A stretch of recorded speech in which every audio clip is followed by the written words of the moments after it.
Siema, witajcie na następnej wyprawie. W dzisiejszym odcinku odwiedzimy Stare Keparo, wieś położoną wysoko w górach, w 90 roku prawie w całości opuszczoną. Zobaczycie, jak wyglądają stare albańskie wioski, może kogoś spotkamy, z kimś porozmawiamy i jak tutaj się kiedyś żyło, bo wszyscy poszli tam na dół, tam gdzie jest teraz morze.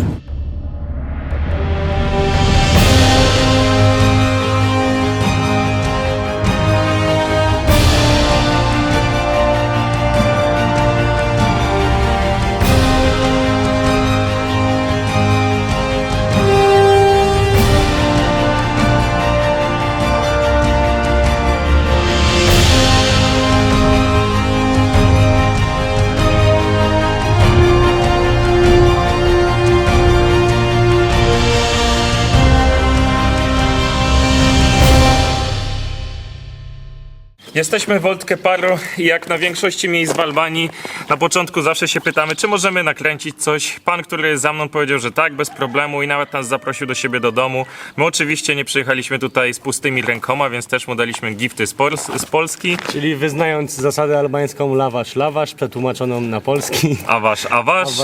Powoli. I idziemy powoli. Nagrywać miasto. Typowe miasto kościołocentryczne, czyli kościół po środku i rynek i wszystko dookoła tego. Jak to się nazywa, czy sam to wymyśliłeś? Sam to nazywałem. A no to tak zabrzmiało tak naukowo. Mądrze, co? No. Urokliwe górskie miasteczko, ale w latach 90. żaden z mieszkańców o tym nie myślał, że ma piękne widoki, wspaniałą pogodę. Wiecie, po upadku systemu totalitarnego komunizmu ludzie potrzebowali pieniędzy, potrzebowali chleba, potrzebowali pracy, więc większość mieszkańców po prostu wyjechało do większych miejscowości bądź za granicę, więc najzwyczajniej w świecie, jak nikt się nie opiekował tymi domami, te domy zaczynały upadać. Mieliśmy informacje, to na vlogu pewnie było, że większość domów, wszystkie domy nawet za tamtych czasów były państwowe. Często te domy do tej pory nie mają właściciela, albo mieli kilkuset właścicieli, więc ciężko było te prawa własności złapać. Ale tak jak mówiłem wcześniej, mieszkańcy po prostu wyjeżdżali za chlebem. Chociaż to miasteczko powoli odżywa, ale o tym dalej. Tak, sprawdziłem mapy. Są jakieś hotele, jakieś gadżety, ale dobra. My powinniśmy iść w tamtą stronę. Są jakieś dwa, ale to nie wiadomo, czy to czynne w ogóle. Obczajcie, tu jest jeszcze kolejny relikt komunizmu. Widzicie? Gwiazda. Tak, i tu była kiedyś studnia, bo rurka wystaje. Wczoraj jak byliśmy w restauracji, to koleś nam przyniósł tą taką, pamiętacie, butelkę. Ja myślę, że to rakija, Że tak? to była woda A to źródlana. była woda źródlana. I wiesz, że jeszcze wącham, że na pewno nie alkohol. Ja to mam dziwne wrażenie, że do kogoś na chatę idziemy. O. Przeszedłem. Tutaj jest piesek, więc widocznie tutaj ma swoją budę. Zobaczcie. Cześć, pieńku. Nie chcę cię denerwować. Kolejna kupa. Aha. I tam jest ten piesek. Tam jest komin. Tutaj mają świetlika, tak naprawdę po prostu już nie ma dachu, bo to drewniany domek. Tutaj, nie wiem, to wygląda. Zobaczcie, jest komin, coś na zasadzie jakiejś półki, jakby płaszcz wodny. I szło tutaj. Może to był właśnie ogrzewany przez komin woda, czy cokolwiek innego. No i tutaj było jeszcze jedno pomieszczenie, które jest kompletnie zawalone. No nie jest, no i widzicie, kupa, więc chyba czasem tutaj krowy też chodzą. I zwróćcie uwagę, no. Patrzcie, przy moim 1,75 m tak czuję, że ten dach jest niewiele wyżej niż moja głowa, więc i te pomieszczenie jest też tak na oko z 13-14 m2. To jest taki malutka izba w domu, więc no wiecie, jakby nie patrzeć, dom w górach, mało przestrzeni, więc te domy musiały być niskoplenne. Bo nawet nie chodziło o zużycie materiałów, a najzwyczajniej w świecie no brak miejsca do budowy. A wiadomo, że te wszystkie rodziny musiały się gdzieś pomieścić. No i druga sprawa, wiecie, tu jednak jesteśmy nad morzem. Tutaj raczej te temperatury są wysokie, więc nie musieli tegoś masywnie ogrzewać. Tylko po prostu taki zwykły letni domek zrobić. Ty, Kądziu, tu są pomarańcze. Wbijasz na grandę? Powiem ci, że trochę głupio tak wbijać komuś na posesję, żeby ukraść mu pomarańcze. Ale tu możemy wbić, bo to jest opuszczone. No na razie tu tylko spotkaliśmy spokojnego psa i placki krowy. Ja to taki oldschoolowy ten dom, wiesz? Tak? No. Ale taki wypasiony ze wszystkim? Nie. Masz jakieś krzesełko. Krzesełko leży. Kominek. Mam nadzieję, że pod nami nie ma piwnicy. Bo się wszystko ugina. Dobra. Zawracam. Buty. Mnóstwo butów. O i gąsiorek, ale już w 2 częściach. Tutaj pewnie raki robili. O, nad nami jeszcze było drugie piętro, ale już go nie ma. Jak spojrzysz nad sobą, to połowa już z tego na górze nie ma. No nie ma tu podłogi. Dalej bym nie wchodził. Tu leży jeszcze jakiś taka pokrywa od skrzyni. A zobacz, Stara. jaki jest dach tutaj odnowiony. Bez kitu. No. I nie zdziwiłbym się, gdyby to były właśnie takie osoby, jak pan Gepard, że kupują, odnawiają i mają nad samą, wiesz, wodą chatę, co nie? A pierwsze w tym momencie jest właśnie najważniejsze zrobienie dachu i okien, żeby w zimę czy w zimne dni i ogólnie podczas deszczu nie zalewać ciągle tego, żeby nie było w środku pleśni i żeby ciągle to nie gniło. No. Możemy iść wyżej, bo tam wyżej były jeszcze dalej opuszczone. Czuję się, jakbym przeniósł się w czasy ojca chrzestnego. Jak ten Michael Corleone musiał uciekać na Sycylię. Pójdę za dźwiękiem dzwonka. Nie wiem, jaki to ma sens, czy żeby nie zgubić go, czy wiedzieć, gdzie on jest. Albo mi się wydaje, albo ma na szyi, albo na dole przy łańcuchu. A! Młody źrebak ma właśnie na szyi ten dzwon. No i sobie je śniadanie po prostu, jak sobie rusza głową. To przy okazji wydaje hałas, więc to pewnie jakaś tradycja, żeby właściciel wiedział gdzie. Tak jak w ogóle ten nasz vlogowy odcinek nazywał się Kraj Miliona Bunkrów. Te bunkry są wszechobecne, to tutaj przynajmniej póki co nie zauważyłem jeszcze ani jednego. Więc albo praktycznie Albańczycy po prostu wykorzystali je jako budulec, albo po prostu praktycznie Albańczycy w górach nie spełniali tego wymogu, że każdy budując nowy dom się ten bunkier wybudować. Gdzie z drugiej strony to jest stare miasto, więc raczej tych nowych budowli nie było za dużo. Słuchajcie, kolejny dom. Nie wiem, czy to jest napisana ulica, czy to jest imię i nazwisko osoby, która tu mieszkała. 1957 rok. Tutaj wątpię, żeby się toczyły jakiekolwiek walki To na pewno. ze względu na ukształtowanie tego terenu. Nikt raczej by nie był taki głupi, żeby podbijać takie Tu się miasteczko. tłuc, no. Jakbyśmy w Polsce takie coś znaleźli, to ojeju, znowu rozwalone i gołe ściany, co nie? A tutaj to ma taki klimat, oprócz tej szlifierki w tle, ale no dobra. Każdy musi porobić, aby zarobić.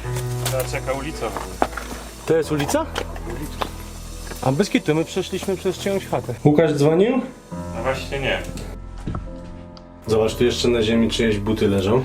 A jeszcze w jednym, powiem ci, że naprawdę strasznie dużo tych butów tu jest w tych domach. Nie wiem czemu. Może tu buty robili. Może to są buty.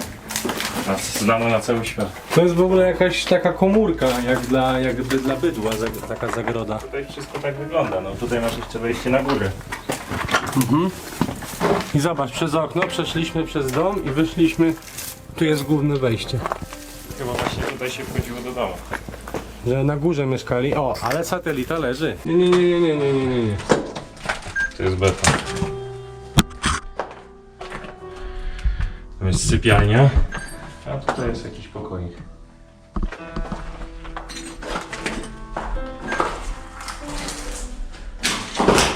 Po co nam się taka dziura?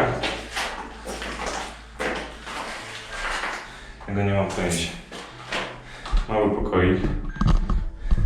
Jakaś komoda stara. Nic więcej tutaj nie ma. Znowu niebieskie drzwi. Szkoda, że tamten pokój jest z podłogą drewnianą. Bo jest dużo ciekawsze, bo jest jeszcze łóżko. Jakaś duża komoda, szafa na ubrania. Znajdujemy się w części, która kiedyś była normalnie domem. Tutaj w miejscu, w którym stoję, były ściany, był sufit, był czyjś dom. Zresztą jak spojrzycie tutaj, to widać, że ten dach był wcześniej. I moim zdaniem to po prostu z biegiem czasu się zawaliło, nikt się tym nie opiekował. Ale po prostu, żeby nie tracić materiału, to wszystkie cegły, belki zostały pozabierane na opał. no i do zabezpieczenia innych budynków. Czyli tak, ktoś tutaj zabezpieczał ten teren, ale o jednej części zapomniał. I widzicie, mamy okazję zobaczyć, jak wyglądało takie domostwo od środka. Tutaj musiało być miejsce na komin bądź na wspornik dachu. Ja chyba jestem w czymś a la piwnicę, bo zobaczcie po tej belce. Dokładnie tutaj był bardzo niski ten poziom, a nad domu było już te piętro mieszkalne połączone z następną częścią, no ale niestety to już jest wszystko zawalone. Zresztą widzicie resztki dachu, postaci dachówek, ale większość tu została zabrana, ktoś to wywiózł w inne miejsce. Tu na drzwiach ewidentnie sheeted for sale, czyli na sprzedaż i są numery telefonów. Czyli są jacyś właściciele. Albo miasto jest właścicielem. Albo miasto. Czyli jak jest właścicielem miasta, to nikt nie jest właścicielem. Czyli... Ale zresztą tu musimy zrobić obrót. Taki mielibyście dojście do swojego domu. Trochę sąsiad coś budował, to wysypał. Poszedł po łopatę. Kto? Chłop, gdybyście kiedyś wpadli na pomysł, aby przyjechać do Albanii, to koniecznie odwieźcie to miasto, bo naprawdę jest przepiękne. Jest takie, nazwałbym to, inne niż wszystkie i czuć ten taki klimat. Mimo to, że jesteśmy w górach, to ja czuję się, jakbym był nad wodą. Ta dolna, ta nowa część Keparu jest właśnie nad wodą, a tu zauważyłem, że jest ta dzwonnica, że tak powiem, główna. Chyba schodki na kolejne piętro. A tam już widać Łukasza. Przy samochodzie jest. Kuby nie widzę, ale pewnie gdzieś lata obok. Teraz jestem na drugiej kondygnacji tego bloczku. Trzeba uważać właśnie chodząc po czymś takim, bo tutaj jest dziura. Tam kiedyś był dach, ale już nie ma dachu. No i ogólnie nie jest to jakaś konstrukcja zbyt stabilna, jak widzicie. A ja teraz w szpagacie stoję. O! Zobaczcie.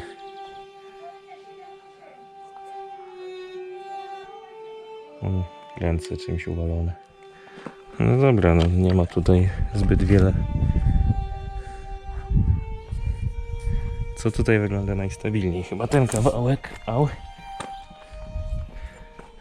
Uderzyłem się o tą deskę. Idę na dół.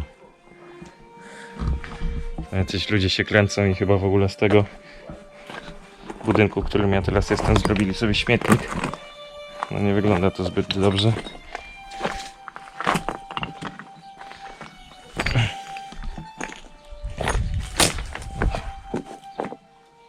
Pot mi się leje do oczu, bo jest 30 stopni. Z tego co wiem, to w Polsce jest teraz około 7 i deszcz. A wczoraj podobno na Mazurach padał śnieg, mimo to, że odcinek ten kręcony jest na początku maja. Więc no, nie zazdroszczę tej pogody. Wysyłamy wam trochę ciepła, choć jak to będziecie oglądać, to pewnie będzie piękny dzień, wieczór. Już będzie trochę lepiej. Ała. To jak stąd wyjść? Jak ja tu przyszedłem? Kurczę. Coś mnie ukąsiło albo udziabało. Szczyp jest straszny. 2 jeżowce wbite w palce. Zapomniałem je wyciągnąć. Czyli 2 kolce od jeżowca. A one są takie chudziutkie, malutkie, że ciężko coś z nimi zrobić. Wiesz co, byłem przy tym szczekającym psu, ale nie widziałem, gdzie wy poszliście, więc cofnąłem się na górę. Jestem w tej, no na samej górze miasta, można powiedzieć. Aha, no to ja zaraz przyjdę do was. Konrad boi się dzieci, są przyjazne i były ciekawskie kamery, ale nie chcą ich ograć, więc... Hello! No widzisz, nie ma czego się bać. Trochę się bałem, no. Ja też chcę. No i leć. Czekaj, ja ci tu przylecę, żebyś był bliżej.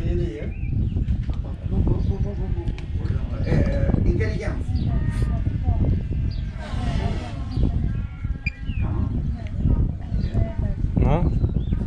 Zobacz. No i puść mu to. Czy da radę? A on do góry tylko leci, wiesz? No to... Tu. Tym palcem tu. Tym. Na bok. Widzisz jak tam leci?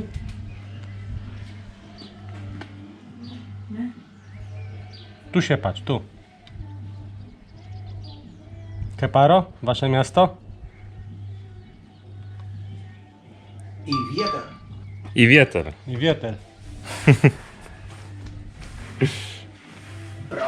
I tutaj kończy się nasza wyprawa po opuszczonym mieście Old Keparo. Albania weryfikuje nasze wyobrażenie, miało być opuszczone miasto, ale to miasto rośnie jak Feniks popiołów. Więc jeżeli mielibyście okazję, to koniecznie tutaj zawitajcie, polatajcie z Aleksandrem dronem, tylko on się wtedy psuje i zaczyna płakać. Ale dostał czekoladę. A nam się skończyły bateria, więc dostał czekoladę.